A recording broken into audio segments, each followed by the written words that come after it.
वित्तीय लेखांकन सब्जेक्ट के अंतर्गत आज का हमारा टॉपिक रहेगा अपूर्ण लेखा विधि, या जिसे हम इकहरी लेखा विधि भी कहते हैं। आज हम उसके बारे में अध्ययन करेंगे। तो सबसे पहले देखते हैं कि अपूर्ण लेखा विधि कहते किसे हैं। जब किसी व्यवसाय में लेखे दोहरा लेखा पद्धति पर आधारित न होकर व्यवसाय की सुविधा अनुसार एक पक्षीय लेखा होता है, तो इस विधि को हम अपूर्ण लेखा विधि कहते हैं। इस विधि में व्यवसायी अपनी सुविधा अनुसार मूलभूत तथ्यों की जानकारी हेतु अति आवश्यक पुस्तकें ही रखता है, जिसमें रोकड़ तथा व्यक्तिगत खातों के अतिरिक्त शेष अन्य व्यवहारों जैसे संपत्ति, आय और व्यय से संबंधित मदों के लिए प्राय अलग से खाते नहीं रखे जाते हैं। इसीलिए इस विधि को हम अपूर्ण लेखा विधि कहते हैं। अपूर्ण लेखा विधि में रोकड़ तथा व्यक्तिगत खातों संबंधी सूचनाओं के रखने में ही विशेष ध्यान दिया जाता है। यानी ये पद्धति दोहरा लेखा पद्धति पर आधारित न होकर इकहरा लेखा पद्धति पर आधारित होती है, इसलिए इसको हम अपूर्ण लेखा पद्धति कहते हैं। अब इस पद्धति की विशेषताएं क्या है। इसमें सबसे पहले हमारा रोकड़ बही है, वो मुख्य पुस्तक होती है। अपूर्ण लेखा पद्धति के अंतर्गत रोकड़ बही, रोकड़ी तथा अन्य व्यवहारों की जानकारी के लिए रोकड़ बही एक आधारभूत खाते का कार्य करती है। इसमें अन्य व्ययों के लिए कोई अलग से खाते नहीं खोले जाते हैं। रोकड़ से संबंधित मदों की जानकारी रोकड़ बही से ही प्राप्त की जाती है। तो जो भी लेन देन होता है, रोकड़ी व्यवहार, वो रोकड़ बही में ही लिखा जाता है। संपत्तियों और माल के नगद क्रय विक्रय की जानकारी भी रोकड़ बही से ही होती है। दूसरा इसमें आता है केवल व्यक्तिगत खाते रखना। इस पद्धति के अंतर्गत व्यवसाय केवल देनदार, लेनदार, बैंक आदि व्यक्तिगत खातों का ही लेखा रखता है, या उसका का ही निर्माण करता है, या वही बनाता है। वस्तुगत या आयगत खाते नहीं रखे जाते हैं। प्रमाणकों पर निर्भरता। इस पद्धति में व्यापारी को वस्तुगत व आयगत मदों की जानकारी हेतु प्रमाणकों पर निर्भर रहना पड़ता है। नेक्स्ट विशेषता में आ रही है हमारी एक रूपता का अभाव। चूँकि यह पद्धति दोहरा लेखा पद्धति पर आधारित नहीं होती है, व्यवसायी अपनी सुविधा अनुसार लेखे रखता है। जो उसको आवश्यक होती है उससे संबंधित वो खाते तैयार कर लेता है, और जिसकी आवश्यकता नहीं होती है वो खाते तैयार नहीं करता है। तो इस तरह एक जैसे व्यवसाय के सभी व्यापारियों द्वारा अपनाई गई लेखा पद्धति या रखे जाने वाले लेखे भिन्न भिन्न होते हैं। इस कारण इनमें एक रूपता का अभाव पाया जाता है। उपयुक्तता। यह पद्धति छोटे व्यवसाय जो दिन प्रतिदिन के बिक्री का हिसाब रखते हैं, या बहुत ही छोटी छोटी फर्में और होती हैं, उन लोगों के लिए बहुत ही उपयोगी होती है। और ऐसी फर्में जिन्हें लेखा रखने की वैधानिक अनिवार्यता नहीं है, वो व्यवसाय भी अपूर्ण लेखा पद्धति के आधार पर खाते रख सकता है। नेक्स्ट है हमारा कि अपूर्ण लेखा पद्धति में अपूर्णता के कारण क्या है। तो सबसे पहला कारण हमारा ये आता है कि दोहरा लेखा प्रणाली की जानकारी न होना। दोहरा लेखा प्रणाली एक वैज्ञानिक प्रणाली है। इसका प्रशिक्षण लेना आवश्यक होता है। एक आम व्यक्ति को इस पद्धति की संपूर्ण प्रक्रिया की जानकारी नहीं होती है, इसलिए छोटे व्यापारी इस पद्धति को नहीं अपनाते और वो अपूर्ण लेखा पद्धति जो उनके ज्ञान के अनुसार होती है उसी का ही अनुसरण करते हैं। उसके पश्चात यह सरल है क्योंकि व्यवसायी अपनी सुविधानुसार लेखा रखता है और उसमें अपनी आवश्यकता अनुसार वो परिवर्तन कर सकता है, इसलिए ये सरल है। और सरल होने के साथ साथ मितव्ययी भी है क्योंकि इस पद्धति के लिए कोई ट्रेंड व्यक्तियों को रखने की आवश्यकता नहीं होती है। यदि व्यवसाय थोड़ा बड़ा है और लेखा कार्य के लिए कोई आवश्यक ही हो तो व्यवसायी कम वेतन पर कर्मचारी भी नियुक्त कर सकता है, इसलिए यह पद्धति मितव्ययी है। उसके पश्चात आ रहा है हमारा स्थिति छिपाने हेतु। बहुत से व्यापारी अपने व्यवसाय की सही आर्थिक स्थिति को छुपाने के लिए ये अपूर्ण लेखा पद्धति अपनाते हैं, जिसमें व्यापारी जैसे कभी कभी व्यापारी कर अधिकारी, लेनदारों एवं अन्य व्यक्तियों से अपनी वास्तविक स्थिति छुपाने हेतु अपूर्ण लेखा विधि पर लेखा पुस्तकें रख सकता है। या किसी व्यवसाय की कंपटीशन अधिक होता है तो प्रतिद्वंदी को व्यवसाय के संबंध में सही जानकारी न हो तो इसके लिए भी अपूर्ण लेखा पद्धति अपनाई जाती है। इसके अलावा आ रहा है हमारा आकस्मिक घटनाओं के घटने के कारण। यदि व्यवसाय में कभी कभी ऐसी आकस्मिक घटनाएं घट जाती है जैसे आग लग गई, बाढ़ आ गया, तूफान आ गया, भूकंप आ गया, जिसके कारण से हमारी लेखा पुस्तकें नष्ट हो जाती है, तो ऐसी स्थिति में भी ये लेखे अपूर्ण रह जाते हैं। अब हमारा आ रहा है कि अपूर्ण लेखा विधि के दोष क्या है। तो सबसे पहला दोष है कि सही लाभ हानि का ज्ञान न होना। अपूर्ण लेखा विधि के अंतर्गत समस्त लेखांकन व्यवहारों का दोहरा लेखा पद्धति के आधार पर लेखा नहीं किया जाता, इसलिए लाभ हानि खाता बनाकर व्यवसाय का सही लाभ या हानि ज्ञात नहीं किया जा सकता और इससे हमारा सही लाभ ज्ञात नहीं किया जा सकता, इसलिए इसमें सिर्फ अनुमानित लाभ की ही गणना की जा सकती है। इसी तरह जब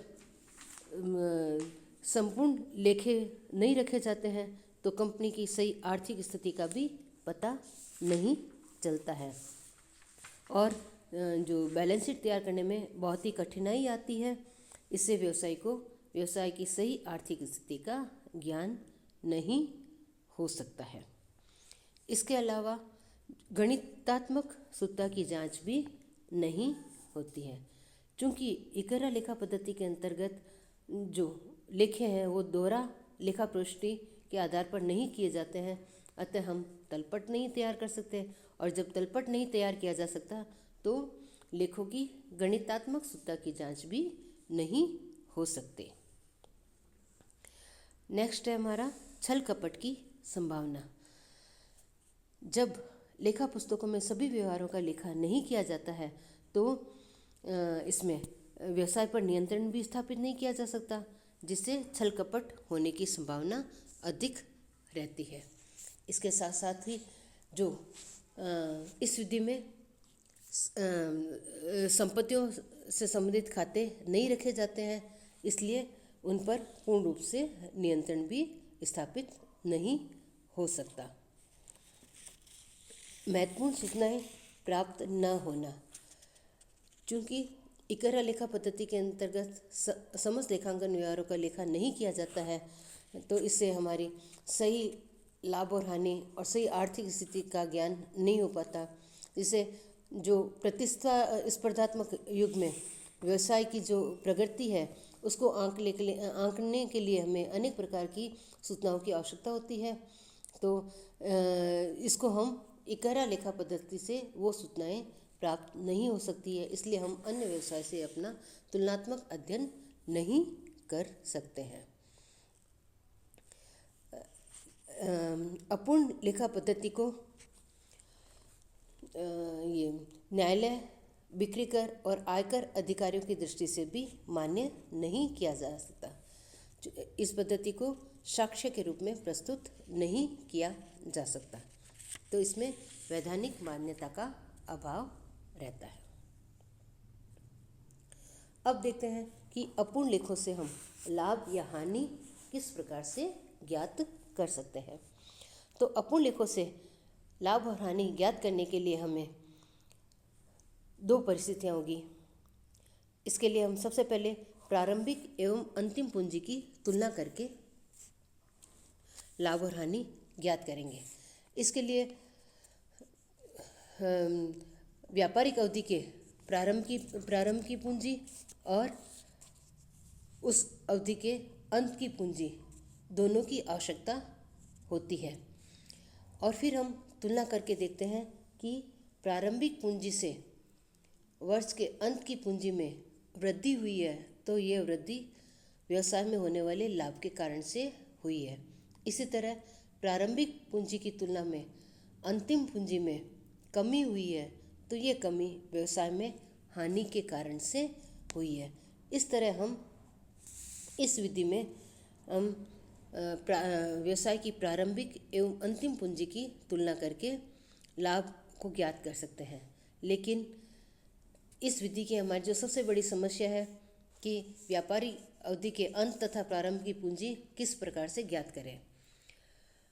तो इसके क्योंकि इसमें नियमित एवं सुगठित लेखें भैया इसमें रखी नहीं जाती है, इसलिए वास्तविक अंकों के आधार पर स्थिति विवरण तैयार कर व्यापारिक अवधि के अंत तथा प्रारंभिक पूंजी इसमें हम ज्ञात कर सकते हैं। तो इसके लिए हम स्थिति विवरण तैयार करते हैं। तो बिना स्थिति विवरण तैयार करके हम प्रारंभिक और अंतिम पूंजी की तुलना नहीं कर सकते, तो इसके लिए हम स्थिति विवरण तैयार करते हैं। तो स्थिति विवरण के हमारे दो पक्ष होते हैं, एक संपत्ति पक्ष और दूसरा दायित्व पक्ष। तो चिट्ठे के सम्मानी हम जो स्थिति विवरण है, जैसे चिट्ठे के हमारे संपत्ति और दायित्व पक्ष होता है, उसी तरह स्थिति विवरण के भी संपत्ति और दायित्व पक्ष होता है। तो इसमें इन पक्षों में जो दिखाए जाने वाले मदों को व्यापारी की अपूर्ण लेखा बहियों, नोटबुक में टिप्पणियाँ, संपत्तियों का भौतिक निरीक्षण, प्रमाणकों आदि की सहायता से इन मदों को हम ज्ञात कर सकते हैं।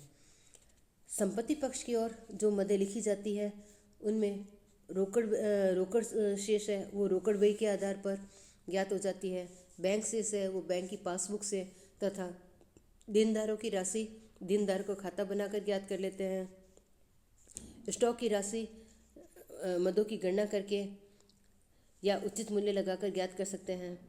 और इसके अलावा अन्य कोई संपत्तियां होती है तो उसका प्रमाणक फाइल, वस्तुओं के भौतिक निरीक्षण एवं व्यापारी की स्मरण शक्ति के आधार पर ही हम इन संपत्तियों का हम अनुमान लगा सकते हैं या ज्ञात कर सकते हैं। इसी तरह जो दायित्व पक्ष की ओर जो लिखी जाने वाली मदें हैं, लेनदारों की राशि, उसको हम लेनदारों के खातों से, बैंक अधिविकर्ष की राशि बैंक पासबुक से और अन्य दायित्व की राशि हम व्यापारी से पूछताछ करके अन्य सूचनाओं के आधार पर ज्ञात कर सकते हैं।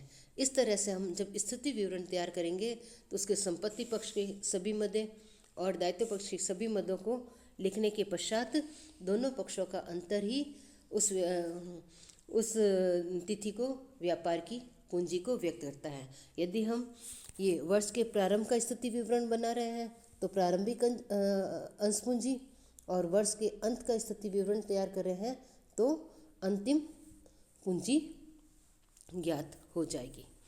अब इसके प्रारंभिक और अंतिम पूंजी ज्ञात करके हम उनकी तुलना करके लाभ तो निकाल लेंगे, लेकिन इनमें कुछ समायोजन करने आवश्यक होते हैं। यह समायोजन हमारे आहरण या अतिरिक्त पूंजी के लिए हो सकते हैं कि यदि व्यवसाय में आहरण किए हैं या अतिरिक्त पूंजी लगाई है तो स्थिति विवरण द्वारा प्रकट अंतिम पूंजी में हम इनका समायोजन करके समायोजित पूंजी ज्ञात करेंगे। तो इसमें सबसे पहला आएगा हमारा आहरण के लिए समायोजन। तो आहरण के लिए समायोजन में हम व्यवसाय द्वारा वर्ष के दौरान की गई आहरण की राशि को हम स्थिति विवरण द्वारा प्रदर्शित अंतिम पूंजी में जोड़कर ज्ञात करते हैं। इसके संबंध में यह तर्क दिया जाता है कि यदि व्यवसाय ने आहरण नहीं किया होता तो यह राशि व्यापार में रहती और स्थिति विवरण द्वारा प्रकट अंतिम पूंजी का शेष इस राशि से अधिक हो जाता। तो इस तरह आहरण की राशि को अंतिम पूंजी स्थिति विवरण की अंतिम पूंजी में जोड़कर दिखाया जाता है। इसी तरह व्यवसाय द्वारा लगाई गई अतिरिक्त पूंजी को स्थिति विवरण द्वारा दर्शाई गई अंतिम पूंजी में से घटाकर दिखाया जाता है और दिखाया जाता है। और इस पूंजी में से फिर ये हमारी जो पूंजी आएगी समायोजित पूंजी, इस पूंजी में से हम प्रारंभिक पूंजी को लेस कर देंगे। तो इन दोनों पूंजियों का अंतर ही व्यवसाय द्वारा अर्जित लाभ या हानि को व्यक्त करता है। यानी स्थिति विवरण तैयार करके हम प्रारंभिक पूंजी और अंतिम पूंजी निकाल लेंगे। फिर अंतिम पूंजी में हम आहरण और अतिरिक्त पूंजी का समायोजन कर लेंगे और समायोजन करने के पश्चात उसमें से प्रारंभिक पूंजी जब हम लेस कर देंगे तो वो व्यवसाय द्वारा अर्जित लाभ या हानि को व्यक्त करेगा। अब इसके अलावा कभी कभी संपत्तियों से संबंधित समायोजन भी करने पड़ते हैं।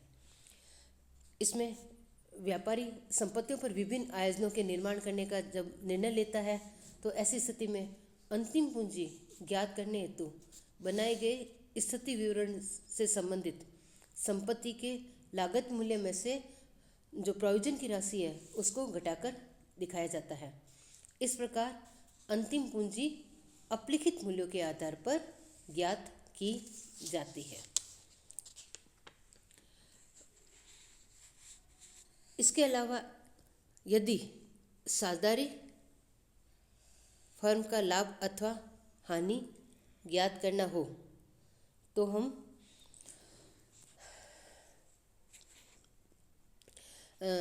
समस्त साझेदारों की संयुक्त पूंजी को आधार मानते हुए प्रारंभिक और अंतिम स्थिति विवरण तैयार करेंगे और उससे हम प्रारंभिक पूंजी और अंतिम पूंजी की गणना करेंगे और इस व्यापारिक अवधि के अंत में साझेदारों की जो संयुक्त पूंजी ज्ञात होगी, इस पूंजी में साझेदारों द्वारा किए गए आहरण और अतिरिक्त पूंजी का हम समायोजन करेंगे। उसके पश्चात जो समायोजित पूंजी आएगी वो व्यापारिक वर्ष की जो प्रारंभिक पूंजी है उसको घटाकर उसमें से साझेदारों के वेतन तथा पूंजी पर ब्याज लिखने से पूर्व की यह पूंजी होगी। इस पूंजी में से साझेदारों के देय वेतन तथा पूंजी पर ब्याज को घटा देंगे तो साझेदारी फर्म का शुद्ध लाभ ज्ञात हो जाएगा। यानी किसी साझेदारी फर्म का जो लाभ निकालेंगे तो हम सभी साझेदारों की संयुक्त पूंजी को आधार मानते हुए साझेदारी फर्म का प्रारंभिक स्थिति विवरण और अंतिम स्थिति विवरण तैयार करेंगे और अंतिम स्थिति विवरण में साझेदार द्वारा किए गए आहरण और अतिरिक्त पूंजी का समायोजन करेंगे और समायोजन के पश्चात उस समायोजित अंतिम पूंजी में से फर्म की प्रारंभिक पूंजी लेस कर देंगे और लेस करने के पश्चात जो राशि आएगी उसमें से हम साझेदारों के वेतन पूंजी पर ब्याज को घटाकर शुद्ध लाभ की गणना करेंगे। इस तरह से हमारा इसमें साझेदार फर्म का द्वारा जो लाभ या हानि है उसको ज्ञात किया जाएगा। एक इसमें